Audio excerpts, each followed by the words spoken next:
Hello friends, welcome back to my channel. তো বন্ধুরা, এখন আমরা যে আপডেটটা নিয়ে কথা বলবো সেটা হচ্ছে বাংলাদেশের আপকামিং একটা প্রজেক্ট নিয়ে। এবং সত্যি বলতে শুধুমাত্র প্রজেক্ট বললে হবে না, এটা শুধুই প্রজেক্ট নয়, এটা একটা বিরাট প্রজেক্ট হতে চলেছে। একটা বিরাট পরিকল্পনা নিয়ে আর কি এই প্রজেক্টটা আসতে চলেছে। আপনাদেরকে বলে রাখি প্রথমত যে বাংলাদেশ সিনেমা ইন্ডাস্ট্রি বা বাংলাদেশ এখন যে মানের কাজ করছে বা যে মানের সিনেমা বানাচ্ছে সেটা অবশ্যই আগের থেকে অনেকটাই ভালো। মানে আগে হয়তো মানুষ মানে যেভাবে বাংলাদেশ সিনেমা ইন্ডাস্ট্রিকে চিনতো, আজকে হয়তো তাদের ধারণা পাল্টে গেছে।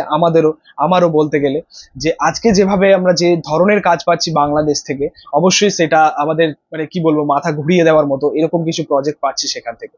এবং তার মাধ্যমে এটাও আমরা দেখতে পাচ্ছি যে বাংলাদেশ সিনেমা ইন্ডাস্ট্রি এখন অনেকটাই গ্রোথ হয়েছে, আরো উন্নত হয়েছে, অডিয়েন্স ইনক্রিজ করেছে, সেখানকার মাল্টিপ্লেক্স বেড়েছে, মার্কেট বড় হয়েছে। তো একটা ইন্ডাস্ট্রির জন্য এর থেকে বড় আর কি আশা থাকে, আর কি বড় পাওয়ার থাকে? তো সেটা অবশ্যই হয়েছে তাদেরই জন্য, সেখানকার মেকার্সদের জন্য, সেখানকার পরিচালকের জন্য। এবং তাদের যে এরকম কাজ হচ্ছে অবশ্যই সেটা খুবই ভালো, মানে আউটস্ট্যান্ডিং বলতে পারো। তো সেখান থেকে অবশ্যই তাদের আপকামিং মানে আগামী দিনের জন্য আরো বড় কিছু প্ল্যান করতে হবে। এটা এটা একদম ঠিক। মানে সেই যে তারা যেটা আয়ত্ত করতে পেরেছে এখনো পর্যন্ত, বা তারা যেটা আর্ন করেছে এখনো পর্যন্ত, সেটাকে কিন্তু তাদেরকে বহাল রাখতে হবে, মানে ধরে রাখতে হবে ব্যাপারটাকে, এই ফ্লোটাকে ধরে রাখতে হবে। সো অ্যাকচুয়ালি সেরকম কিছু প্ল্যানিং করতে হবে, যেমন সাউথ করছে বা যেরকম মালায়ালাম ইন্ডাস্ট্রি করছে।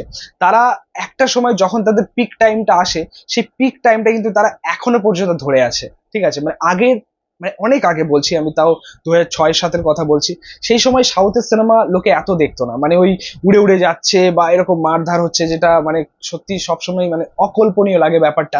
বাট নেক্সট যখনই তাদের কাছে ওই পিক টাইমটা এলো, যখন তাদের সিনেমা চলতে শুরু করলো, দর্শক দেখতে শুরু করলো, মানে হোল অডিয়েন্স, পুরো ইন্ডিয়ার অডিয়েন্স যখন তাদের সিনেমা নিয়ে কথা বা তাদের সিনেমাগুলো চর্চার মধ্যে আসতে শুরু করলো, ঠিক সেই সময় তাদের যে পিক টাইমটা সেটা কিন্তু ধরে রাখতে পেরেছে তারা। এবং তারা ধরে রাখতে পেরেছে বলেই আজকে সাউথ ইন্ডাস্ট্রি সবার থেকে এগিয়ে, পুরো ভারতের সব থেকে মানে মানে নাম্বার ওয়ান ইন্ডাস্ট্রিও বলতে পারো সাউথ ইন্ডাস্ট্রি। মানে এমন কিছু পরিকল্পনা নিয়ে তারা কাজ করছে।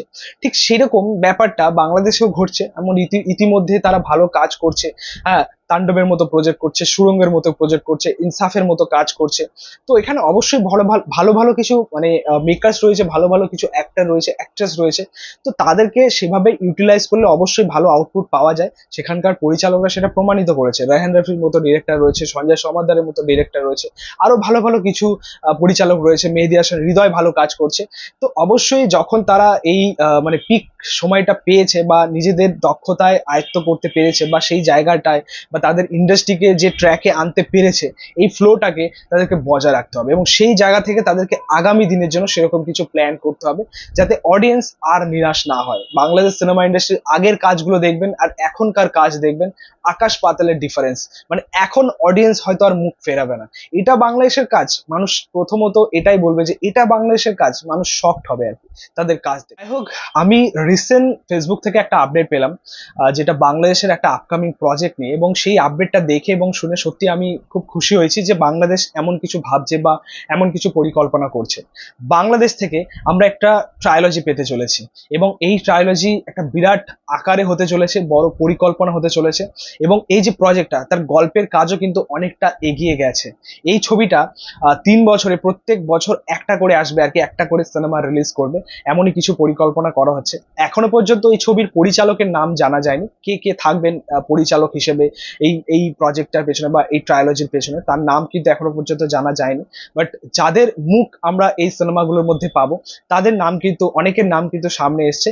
বাংলাদেশের জনপ্রিয় অ্যাক্টররা এখন এই মুহূর্তে দাঁড়িয়ে বাংলাদেশের বেশ জনপ্রিয় সুপারস্টার স্টার সকলে থাকতে চলেছেন আর কি এই ছবিটার মধ্যে। সেখানে অবশ্যই সাকিব খান থাকতে চলেছেন, আফরান নিশো, মোশাররফ করিম এবং আমাদের চঞ্চল চৌধুরী।